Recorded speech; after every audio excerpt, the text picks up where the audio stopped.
live from our studios on Kairaba Avenue. This is the QTV Nightly News and I am Jules Denjai. Thank you for joining us, and a reminder that you can also join us on Q Radio 103.3 FM. Here are the headlines. The Special Select Committee probing the sale and disposal of former President Jammeh's assets Monday questioned Aliu Njai, Secretary to the Cabinet, over key documents related to ex-President Jammeh's properties. A devastating fire ripped through a 6-apartment residential building in Talinding early on Monday morning, leaving several families homeless and causing significant property damage. After the Gambia confirmed its first Empox case on July 18, 2025, the Ministry of Health issued an update outlining swift response measures to contain the virus and prevent its further spread. In international news, more African Americans are relocating to Africa to reconnect with their roots, explore economic opportunities, and seek a stronger sense of identity and belonging. In sports news, the Gambia secured 2 important victories at the inaugural African Schools Games in Algeria, triumphing in both under-18 beach volleyball and 3x3 basketball competitions. These and other stories coming ahead. Do stay with us.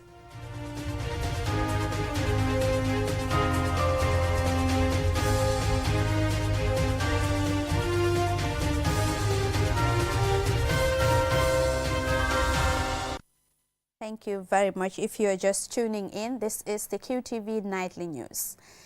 Now, the Special Select Committee investigating the sale and disposal of assets belonging to former President Yahya Jammeh Monday questioned Aliu Njai, Secretary to the Cabinet, requesting clarifications and the submission of relevant documents concerning the former President Jammeh's assets. Loli M. Kamara reports. Aliu Njai's appearance came in response to a formal summons issued by the committee requesting the production of key documents deemed vital to the ongoing investigation. Let's go through the issues one by one. Your letter basically refuted the existence of any minutes of cabinet. Any minutes of meeting of cabinet establishing the ministerial committee in relation to the commission, including membership to the said ministerial committee. Are you telling us that cabinet does not have record of it establishing the ministerial committee? That because now I have it. The first one I concluded because I did not have it and I did not see anywhere, and even my team told me that we don't have it. Was a search conducted? Yeah, no, that's what I'm saying. 2 weekends we've been coming to the office just to search. Committee members, including the chairman, voiced concern over what they described as inconsistencies and vague or indirect responses in Mr. Njai's testimony. When you were responding to counsel, something came to my mind with regards to the documents that you provided this morning. And you mentioned that those documents are found in a private file. Confidential file. Yeah. So I don't know what is confidential about those documents, because the Joint Commission has been doing public hearings and documents were submitted to the Joint Commission for the public to see, not so. So anything that emanates from the Joint Commission and what the cabinet conclude on should also be public as well. Why were they put in a private file? Office of the Secretary to Cabinet and Civil Service does not seem to be relevant to the government. Looking at the evidence you shared with us in terms of not being in a position to share documents with us. Mr. Yaya, Mr. Yaya, my question to you, what was your office role? You in the Commission, what was your role in the Commission of your office? I have no idea. I don't know what capacity he was playing at that time. I have no idea. When you came, you have started seeing some files or letters correspondence coming from different areas. No, but not regarding Janneh Commission. I said, well, about what? No, those ones are different.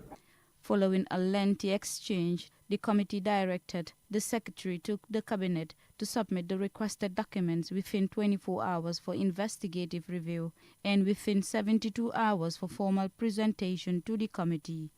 The ongoing hearings continued to uncover details about the procedures involved in the management and disposal of assets linked to former President Yahya Jammeh. From this and other testimony, it is becoming clear that the path to uncovering the full story behind the sale and disposal of ex-President Jammeh's assets is going to be lengthy and complex.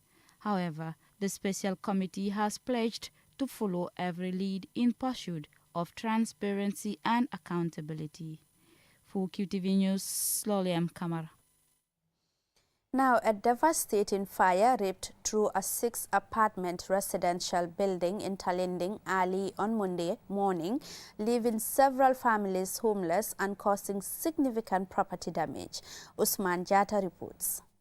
Tragedy struck the Dumbuya Kunda compound in Talinding when a fire engulfed their 6-apartment rented building, reducing everything to ashes. Despite the swift response from the Gambia Fire and Rescue Services, the blaze left a trail of destruction, consuming beds, flat-screen TVs, sofas, and other personal belongings. Ali Mbub, a teacher at Kotu Munazzamat Senior Secondary School, is among the affected tenants. Like many others, he lost everything in the fire, including valuable personal documents collected over the years. I left my house just around some minutes after 10, and I was called by my wife that there's a fire incident in my house. And this is when I came, I found everything into ash. Yeah, this is what happened. Like you see me, like what I'm wearing is what I have. Everything that I had is all in the fire, and including my documents. I am a teacher. I lost a lot of scripts in the fire, because we are on end of year now. I'm marking scripts. There are a lot of papers that are almost over 400 scripts that are in my house that are burned into ash. And valuables, my TV, my refrigerator, my children, they didn't have anything to wear. They had to give them something to put on. Everything had went into the fire. Everything was into ash when I came.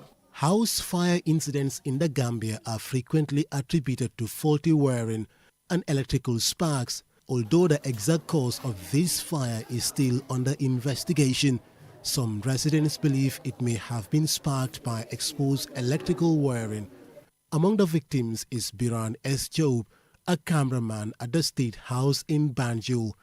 Upon entering his destroyed apartment, he was overcome with emotion and speechless, reflecting on the years of hard work invested in building a life for his family. His wife, Ida Jang, recalled the moment she received the devastating news. I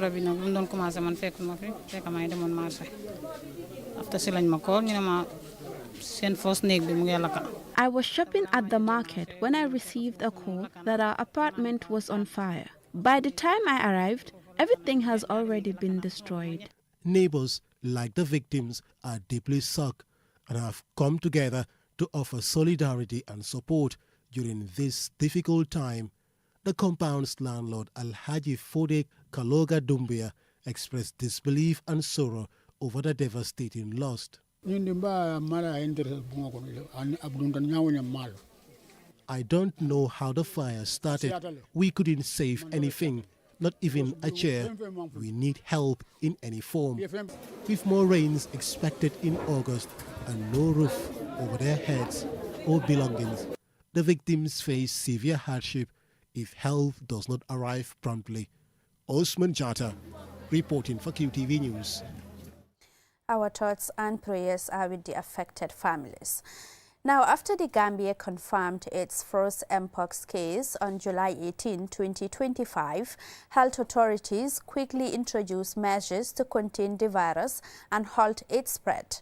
In this report, Ya Fatou Gueye provides an update from the Ministry of Health, highlighting the risk Empox poses to the public. The Gambia has joined the growing list of countries reporting cases of Empox, formerly called monkeypox, a rare but potentially serious viral disease. When the first case was confirmed, health authorities acted swiftly to contain the virus, placing the patient in isolation, and it is reported that the patient is recovering well. 17 suspected cases have tested negative, while 5 close contacts remain under observation as a precautionary measure.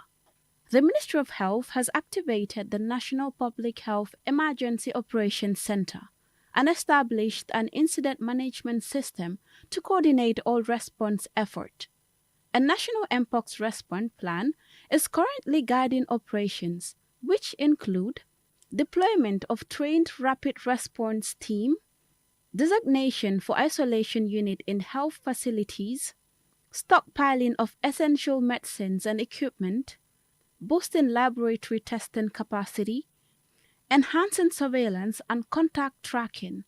According to a report by the Ministry of Health, the government is also collaborating closely with Senegal and other neighboring countries to enhance surveillance at border crossings and improve information sharing. These efforts aim to prevent cross-border transmission and strengthen regional response to the outbreak. Mpox is caused by a virus closely related to the smallpox virus. Though it is generally less severe, it spreads through close contact with infected individuals or animals, particularly via bodily fluids, respiratory droplets, and contaminated objects such as clothing or bedding. Symptoms typically begin with fever, headaches, muscle aches, and fatigue, followed by the appearance of a distinctive skin rash that usually starts on the face and then spreads to other parts of the body. Health officials are advising the public to stay calm but alert and take simple but important precautions, such as to avoid close contact with anyone showing symptoms, wash hands regularly with soap and water, wear protective gear like gloves and masks when caring for someone who's sick. The Gambia's Ministry of Health has assured the public that it is closely monitoring the situation and taking all necessary measures to control the Mpox outbreak. Authorities emphasize their commitment to safeguarding public health and preventing further spread of the virus. Reporting for QTV News, this is Yafatu Gay. We will now go for a commercial break. When we return, we have more national, international and sports news stories for you. Do stay tuned. Hi there, my name is Nuruddin Adams, a proud product of this noble institution. Heritage Christian University is not just a learning place, but a community that transforms lives and empowers its students to become compassionate entrepreneurial leaders. My journey here has truly been life-changing, and I invite you to come experience the same. Whether your passion is into business, nursing, midwifery, psychology, communication studies, multimedia technology, information technology, or theology and ministry, Heritage has tailored these programs for both the undergraduate and graduate studies to suit your goal. If you're ever ready to take your education to the next level, then pick up an application form and join us today. At Heritage, you are never alone, as members of the community will stand and work with you every step of the way. Welcome to Heritage Christian University.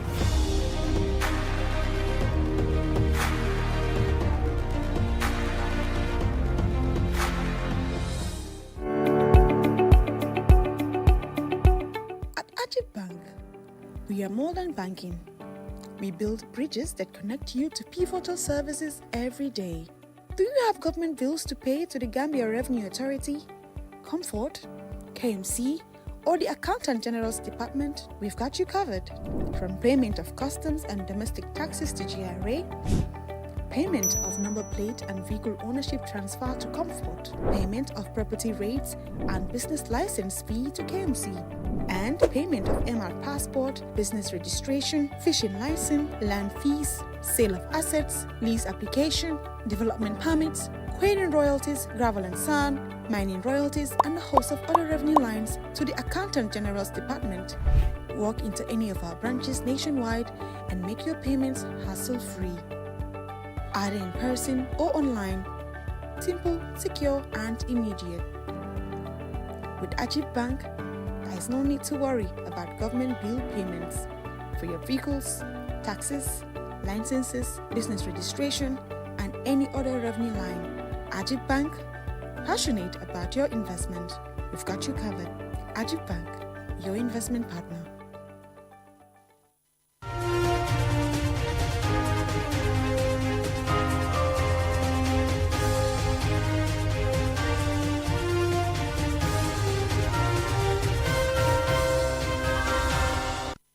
Welcome back. If you're just tuning in, this is QTV News, and now to the rest of our stories. On Monday, the National Hepatitis Control Program of the Ministry of Health held a press briefing in commemoration of World Hepatitis Day under the theme Hepatitis, Let's Break It Down. Mam Nabuka was there, and this is her report. World Hepatitis Day is observed annually on July 28th. Held at the Central Medical Store Complex in Kotu, this year's event brought together health officials, key stakeholders, and international partners to raise awareness about the global burden of hepatitis, in order to promote actions that can effectively mitigate its impact on public health. Hepatitis, which is an inflammation of the liver, can result from a variety of factors including viral infections, excessive alcohol intake, exposure to toxins, certain medications, and autoimmune reactions where the body's immune system attacks the liver. These factors can lead to serious health complications such as liver damage, liver failure, liver cancer, and cirrhosis, among other significant issues. Globally, an estimated 304 million people are living with hepatitis-related health problems, with 1.3 million deaths attributed to it each year. In the Gambia, hepatitis B infection is highly endemic, with a prevalence rate exceeding 8% in the general population. Sheriff Baji, the program manager of the National Hepatitis Control Program, calls for change and progress in the fight to eliminate hepatitis in the Gambia and across the globe. We must break down misinformation and disinformation. We must break down systemic gaps in care, and we must break down silence and stigma. Together, let us continue to amplify the voices of those affected and work in solidarity to ensure that every Gambian has access to hepatitis services, from prevention, diagnosis, treatment services without discrimination. In a significant step forward, the Ministry of Health worked closely with international partners and key stakeholders to issue a memo mandating all public and private health facilities to vaccinate newborns within 24 hours of birth. The initiative was to ensure that all newborns in the Gambia receive timely protection against the hepatitis B virus, which can frequently be transmitted from mother to child during childbirth. Additionally, with the technical and financial support of the World Health Organization's country office, a review and validation of the National Hepatitis Policy and Strategic Plan was conducted as part of efforts to demonstrate the country's renewed commitment to eliminating viral hepatitis as a public health threat by 2030 in line with global targets. Here is Dr. Momodu Tinyasi, the Director of Health Services at the Ministry of Health. Our healthcare workforce is at the forefront of this fight. Continuous and comprehensive training of healthcare workers on hepatitis screening, diagnosis, treatment, and PMTCT protocol is essential. Equipping them with the necessary knowledge and skill, particularly in the use of rapid diagnostic tests and the management of positive cases, is a top priority. It was stated that many individuals remain unaware of their hepatitis status, which can often delay necessary interventions. People are advised to go get treated and receive early treatment as a way to chart a path towards a Gambia that is free from the burden of hepatitis. Mamna Buka, reporting for QTV News. Now, 106 imams and Islamic scholars have successfully completed a capacity-building training program organized by the Gambia Supreme Islamic Council in partnership with the Saudi Ministry of Islamic Affairs, Dawah and Guidance. The intensive program held at Al-Ihsan University in Banjulinding concluded on Sunday. Usman Jata tells us more. The Gambia Supreme Islamic Council GISC continues its mission to promote peace and unity across the country through strengthened dawah efforts involving imams and preachers. The imams and Islamic scholars were awarded certificates after completing a comprehensive 4-day training which focused on effective dawah communication, masjid administration and people management. Representing the GSIC, Demba Jallo highlighted the significance of such initiatives in strengthening the impact and integrity of religious outreach.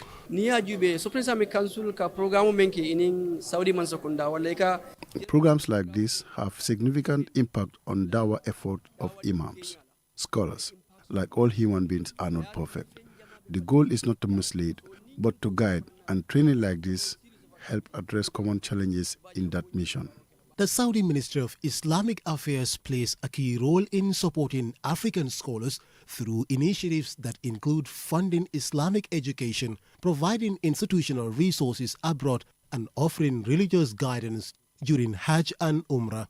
These efforts align with the Vision 2030, aiming to reinforce Saudi Arabia's leadership in the Islamic world while promoting global cooperation and development. Dr. Abdul Qadir Silla, Associate Professor of Islamic Linguistics and Head of the Linguistic Unit at both the University of the Gambia and Al Ihsan University, was among the key facilitators. It's very important to talk about current events, like things in the Gambia that are current issues. The nation is in need, and people around us in our society is in need, but with wisdom. Imams and preachers serve a vital role in society, promoting peace, mediating conflicts, and encouraging values of tolerance, unity, and justice. Ayub Sane, a deputy imam of the State House Mosque and one of the participants, highlighted the training's relevance. This training helped imams and preachers better understand the Prophet Muhammad's guidance in delivering sermons. Society is precious in the eyes of God, and as religious leaders, we must reflect divine values in our leadership. Ahmadu Razali Dumbuya, a lecturer at the Al Ihsan University, encouraged religious leaders to maintain calmness and respect in their dawah approach. I encourage scholars to focus on Tawheed and educate people about the essence of Islam and the oneness of God. They should avoid insults or disrespect. Just preach peacefully about God and the teachings of the Prophet, peace be upon him. According to the organizers, following the successful completion of the training in the Gambia, the initiative is expected to extend to Guinea-Bissau and Conakry.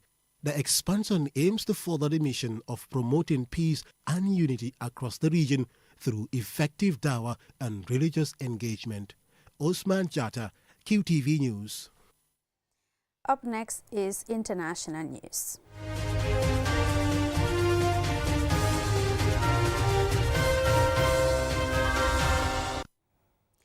Now, an increasing number of African Americans are making the life-changing decision to relocate to Africa, driven by a desire to reconnect with their ancestral roots, explore economic opportunities, and find a deeper sense of identity and belonging.